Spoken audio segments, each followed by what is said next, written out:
Pessoal, uma verdadeira reviravolta acaba de acontecer. Alexandre de Moraes, ministro do STF, foi humilhado publicamente por Alan dos Santos, que não poupou crítica e expôs pontos cruciais sobre a atuação de Moraes no cenário político brasileiro. O impacto foi tão grande que agora o impeachment do ministro volta a ser tema de discussão no Senado. Esse é um marco na luta pela liberdade e um divisor de águas para quem acredita em justiça imparcial. Será que veremos o Brasil finalmente dar um basta no abuso de poder? Enquanto isso, gente, aqui do outro lado, Flávio Dino se encontra em um verdadeiro desespero com o fracasso retumbante do PT e da esquerda nas últimas eleições. Ele já cogita mudar as regras do jogo, alegando necessidade de coibir um suposto abuso de poder. Mas muitos enxergam essa tentativa como uma manobra para evitar que o poder fuja de suas mãos totalmente, ainda mais com a esquerda fora do jogo, né?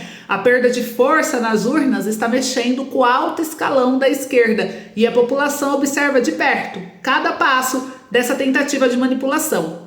E como se não bastasse, Lula se afunda cada vez mais nas velhas amizades e alianças nebulosas, deixando um rastro de desconfiança e revolta popular. As mesmas figuras e esquemas que já mancharam seu governo anterior voltam a assombrá-lo, tornando cada vez mais difícil para o ex-presidente se desvencilhar do seu passado. O Brasil está cansado de ver figuras políticas tentando se esquivar de responsabilidades e mantendo velhos vícios de poder. Cada nova aliança mal explicada é um prego a mais aí no caixão político de Lula. Agora é só ver, se você está do lado da verdade e da transparência, já aproveita para se inscrever no canal, compartilhe essa mensagem com todas as pessoas que você conhece e deixe sua opinião. Você é a favor do impeachment do ministro Alexandre de Moraes, sim ou não? Responde aí para mim. Enquanto você responde, eu já começo com a primeira notícia aqui, mostrando para vocês, que é a respeito, gente, olha só, saiu no CNN Brasil, a análise sobre a fidelidade de Lula e José Dirceu, que abrem nova frente de crise no PT. Eu falei para vocês que o Lula tá indo de mal a pior e essas alianças dele, cada aliança dele tem algum probleminha ali, tá gerando atrito dentro da mesma ala, né? E nesse terceiro mandato, Lula garantiu, ou tentou, espaço para todos os que se provaram fiéis a ele durante os dias mais duros vividos por ele e pelo seu partido. Só que parece que o jogo virou. As pessoas mudam, né? A situação muda o jogo e também o jogador. Enquanto o Partido dos Trabalhadores se reúne para tratar de renovação, o ex-ministro José Dirceu trabalha para voltar a ser candidato à Câmara dos Deputados. Depois das eleições municipais que desnudaram a dificuldade do PT e da esquerda de dialogar com boa parte do eleitorado, a decisão do ministro Gilmar Mendes do STF de anular os processos contra Dirceu no âmbito da Operação Lava Jato abre precedente para uma nova crise no partido. Não se pode dizer que o presidente Luiz Inácio Lula da Silva não é um homem leal, né? Nesse terceiro mandato, Lula garantiu ou tentou o espaço para todos os que se provaram fiéis a ele durante os dias mais duros vividos por ele e pelo partido. Aloysio Mercadante foi elevado a presidente do Banco Nacional de Desenvolvimento Econômico e Social. A deputada Gleice Hoffmann mantém-se na presidência do PT. Lula tentou e tentou, mas não conseguiu emplacar o Guido Mantega, seu ex-ministro da Fazenda, no cargo de presidente da Vale. Dilma Rousseff ocupa a cadeira de presidente do novo Banco do Desenvolvimento, o Banco dos BRICS. Aqueles que protagonizaram delações premiadas que serviram para achacar, né, a imagem do PT, porém ficaram pelo caminho. Ex-ministro da Fazenda, Antônio Palocci, foi esquecido pelo presidente nesse novo mandato concedido pela população a Lula. Um dos homens mais importantes do governo e o elo da gestão petista com o mercado, Palocci entregou supostos desmandos da ex-presidente Dilma, ex-ministros, governadores, além de deputados e senadores do partido. E se mantiver a coerência, livre com os direitos políticos restaurados, o José Dirceu terá a mesma boa vontade de Lula em relação à continuidade de sua trajetória nesse governo Lula III, o que abre precedente para uma nova crise no partido. Dirceu manteve-se impávido e jamais abriu mão de defender Lula e negar qualquer irregularidade trazida pela Lava Jato durante as gestões, mesmo encarcerado. E nessas eleições municipais, enquanto o centro-direita e a direita reinaram impávidos, o PT amargou um resultado aquém do esperado, ainda mais com a máquina federal na mão. O partido conquistou apenas uma capital em Fortaleza, em votação apertada contra o PL, encabeçado por Jair Bolsonaro. O PT levou o comando 252 cidades em 2024, uma alta de 38% em relação a 2020. O pleito mais bem sucedido ocorreu em 2012, quando o PT fez 624 prefeitos. Enquanto o PT reuniu-se em São Paulo para tratar-se no divã e lavar roupa suja, outro partido de esquerda, o PSB, comemorava bons resultados. Em São Paulo, Tabata Amaral conquistara um desempenho sólido, enquanto no Recife, uma liderança de 30 anos comemorava uma reeleição em primeiro turno com mais de 71% do voto. E tudo isso, gente, vem mostrando aí uma crise dentro do Partido dos Trabalhadores, né? Dentro da ala esquerdista. Todos veem que essas reeleições aí de 2024, elas representaram um duro golpe para o PT, para a esquerda no Brasil. A derrota nas urnas revelou o descontentamento popular e expôs a fragilidade de um projeto que cada vez mais luta para manter sua relevância. Diante desse cenário, agora o próprio STF já começa a se desesperar.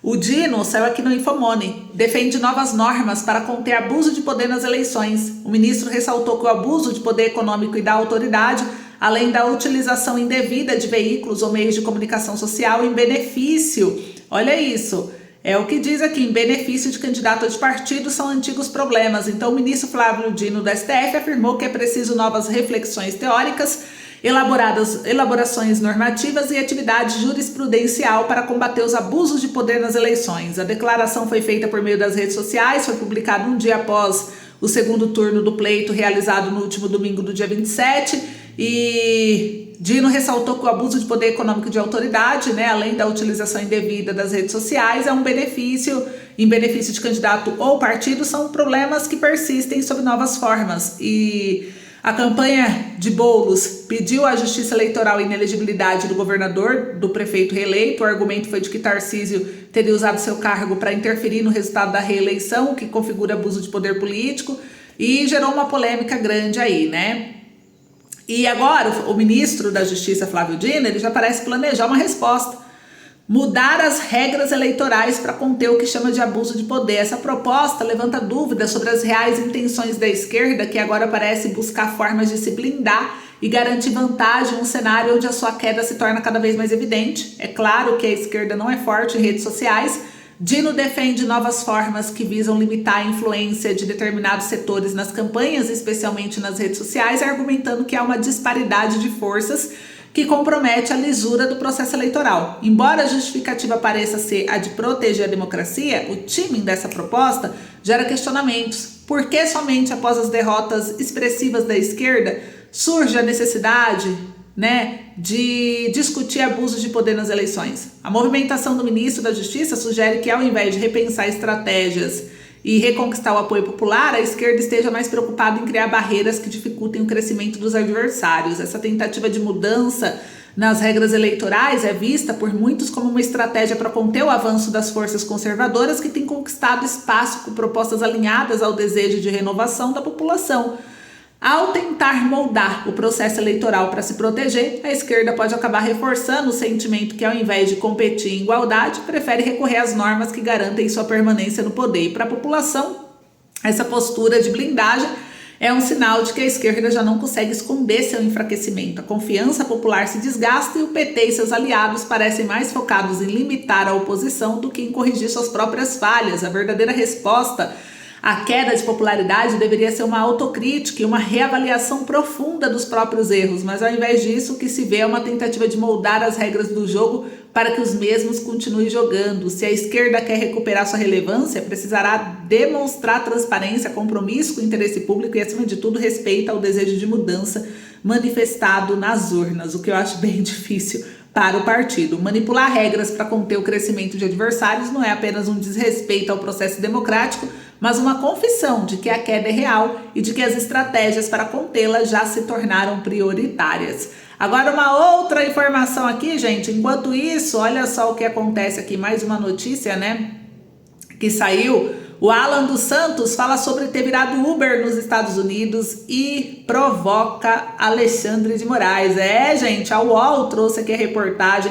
a respeito do que aconteceu. O blogueiro bolsonarista Alan dos Santos, ele tá foragido, né? E ele publicou em suas redes sociais que está trabalhando como motorista de aplicativo em Orlando, nos Estados Unidos. Agora sou motorista de aplicativo e tô gostando muito. Não deixarei de fazer jornalismo, mas tenho prioridades, contas e não faço acordos com criminosos, escreveu Santos, que está foragido da justiça brasileira. Quem estiver por Orlando, Flórida, eu estou na área. Em outra publicação, ele dirige um carro da Tesla e diz: chupa Xandão, a montadora do bilionário Elon Musk, que também desafiou o ministro do STF, Alexandre de Moraes, esse ano. O STF decretou a prisão preventiva do Alan dos Santos em outubro de 2021. Ele é um dos alvos de 2 inquéritos da corte, o da fake news e o das milícias digitais. E em 2022 ele também foi condenado a 1 ano e 7 meses de detenção por calúnia. Os perfis dele nas redes sociais foram todos bloqueados, mas ele burla a proibição com frequência, criando novas contas. Excluído das plataformas tradicionais, Santos apelou para a OnlyFans e nesse ano ele criou um perfil na plataforma conhecida como conteúdo pornográfico, cuja assinatura custa $4,75 mensais. Em março, porém, ele informou que sua conta foi banida, gente. Então, mais uma repercussão e ele vai provocando mesmo Moraes, né? É interessante porque o governo ele tenta calar a oposição de qualquer forma, mas os que conseguem escapar, né, dessa ditadura, dessa situação, eles aproveitam mesmo e ainda dão risada, provocam. E o que eles vão fazer, né? Porque o poder deles está só aqui. E aí, como que fica? O que vocês acharam? E para encerrar, gente, isso gerou uma repercussão tão grande que o Girão criticou o ativismo político e ideológico do STF e defendeu o impeachment de Moraes novamente no Senado. Então, ao discursar em plenário nessa terça-feira, o senador Eduardo Girão do Novo criticou o que chamou de ativismo político e ideológico do Supremo Tribunal Federal. Ele também voltou a defender a abertura pelo Senado do processo de impeachment do ministro do STF, Alexandre de Moraes, e Girão disse que o ativismo judicial, político e ideológico é tão grande que está causando uma profunda distorção na principal missão dos ministros do STF, quando precisam julgar ações com fidelidade absoluta à Constituição do Brasil. Abre aspas. Qual deve ser o espírito que deve nortear a interpretação sobre a constitucionalidade de determinado artigo? O correto é buscar qual o real espírito do legislador e nunca forçar a barra para impor a visão pessoal dos ministros, fecha aspas, declarou o senador. Nesse contexto, ele voltou a cobrar do Senado a abertura do pedido de impeachment contra o Alexandre de Moraes, que seria, segundo Girão, o primeiro e decisivo passo. O senador lembrou que um pedido de impeachment do ministro foi apresentado recentemente, com mais de 50 laudas, assinado por 157 deputados federais, 2 deles constitucionalistas, e apoiado por quase 2 milhões de cidadãos brasileiros. A gente não tem mais justificativa para não abrir o processo de impeachment, porque voltamos com as atividades dessa casa agora, acabaram-se as eleições e o Senado já passou da hora de se levantar, de romper com essa omissão covarde e de finalmente cumprir com sua obrigação constitucional, afirmou Girão. O senador também prestou contra a decisão do ministro Gilmar Mendes do STF, que anulou todas as condenações do José Dirceu no âmbito da Lava Jato, e para Girão a decisão é mais um exemplo de um Supremo marcado por arbitrariedades e abusos de autoridade. Então, comenta aí, o Sérgio Moro também criticou a anulação de condenação de José Dirceu, isso daí gerou uma repercussão muito grande no Congresso, o Congresso está pegando fogo e eu quero saber sua opinião sobre tudo isso. Então é isso, gente, eu espero que vocês tenham gostado, obrigada aí pelo carinho, audiência e companhia, um beijo grande, fiquem com Deus e até o próximo vídeo.